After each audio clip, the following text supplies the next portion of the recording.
Bonjour tout le monde. Aujourd'hui, nous allons travailler sur la gestion des utilisateurs, mais essentiellement sur la partie consultation. Comment faire pour savoir quels sont les utilisateurs qui existent et s'ils s'authentifient à partir d'où et à partir de quel mot de passe. Donc, pour ce faire, je vais noter ici l'essentiel des parties du cours d'aujourd'hui. Donc, gestion des utilisateurs. Comment consulter la liste des utilisateurs qui existent.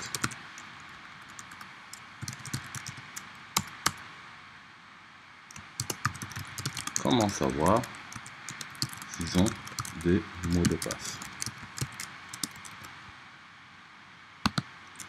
Donc, comme d'habitude, nous aurons besoin d'ouvrir un terminal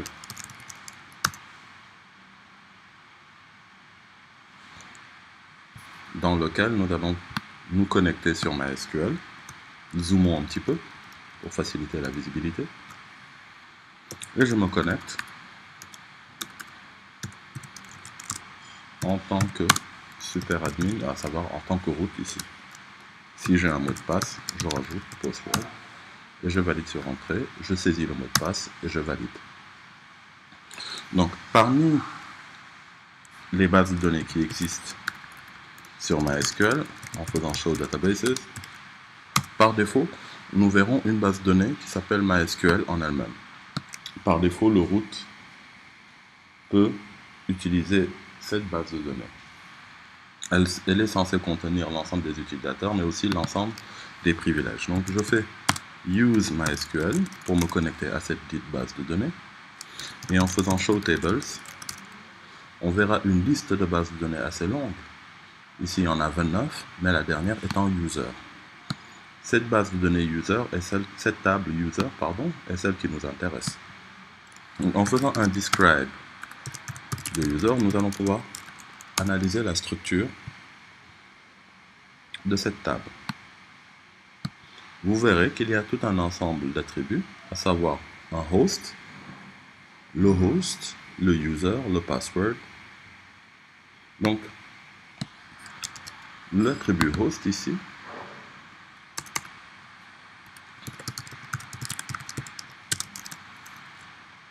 l'attribut host est l'attribut qui me permet de savoir en fait à partir d'où est-ce qu'un utilisateur peut se connecter.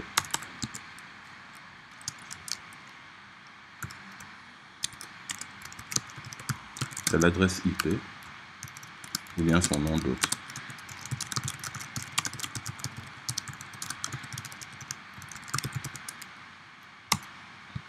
Le user, quant à lui, eh bien, il s'agit du nom de l'utilisateur. Nom, login de l'utilisateur. En fait, ce qu'il utilise pour pouvoir se connecter.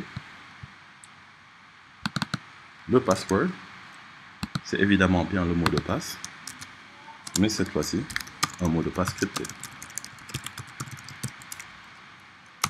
Et enfin, nous avons une liste de privilèges.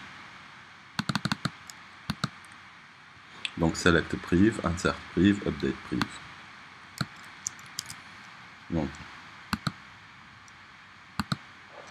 ce que je vais représenter par pourcentage underscore priv, pour dire que c'est un select priv, update priv, etc. Donc, ce qu'il faut comprendre ici, c'est qu'il s'agit de privilèges système. Ce qu'il y a de particulier, c'est que ces privilèges, nous les verrons une autre fois, ce sont des privilèges sur tous les objets de n'importe quelle base de données. Essayons de consulter cette table. Donc, on peut commencer en faisant un select sur le host, virgule le user, et enfin le password depuis cette table user. Donc, ce que nous pouvons voir, c'est que sur ma machine, Il y a l'utilisateur root qui peut se connecter à partir du localhost, root qui peut se connecter à partir d'un root dénommé Linux, l'utilisateur PMA qui peut se connecter depuis localhost. Je peux essayer d'ajouter un utilisateur avec un mot de passe via la commande create user. Je donne le nom de l'utilisateur, je l'appellerai Toto1 avec l'adresse localhost pour dire qu'il peut se connecter depuis la machine locale en utilisant un mot de passe passé par exemple. Donc je reprends cette commande.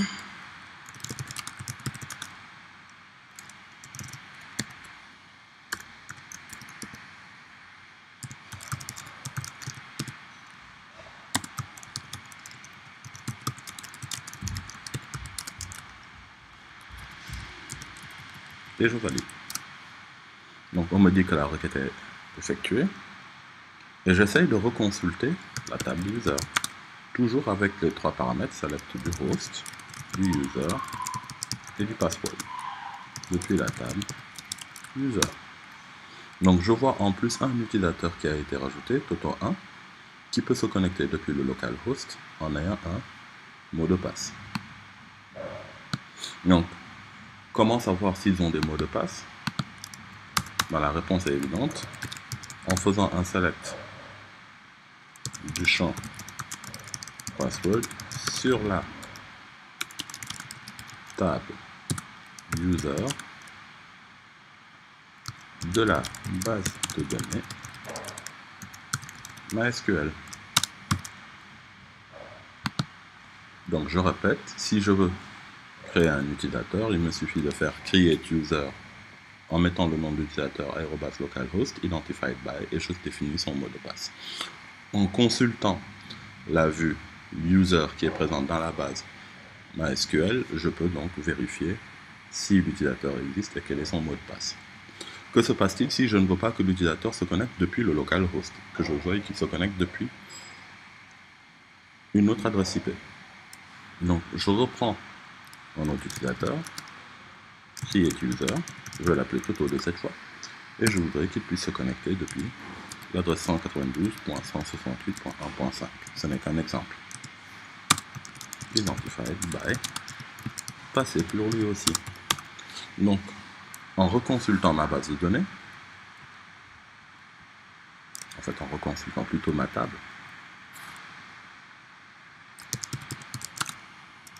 select host user password from user, je vois que cette fois-ci ce qui est stocké c'est l'adresse IP de l'hôte.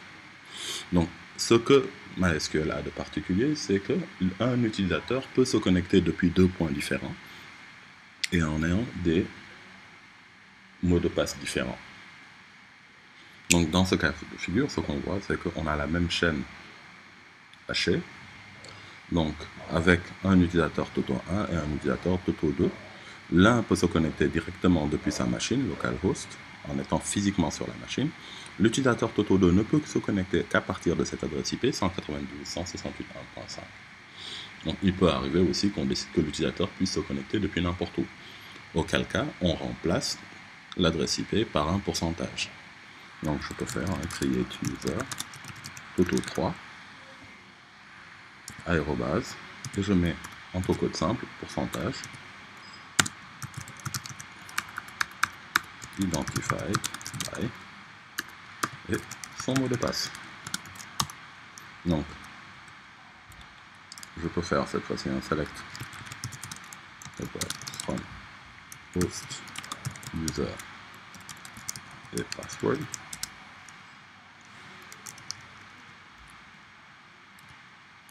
Excusez-moi, c'est une petite erreur, c'est plutôt un select le host user et password from user.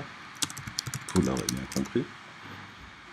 Donc à partir de là, le troisième utilisateur peut se connecter lui à partir de n'importe quelle adresse IP, sauf bien entendu le localhost. Je vous remercie pour aujourd'hui.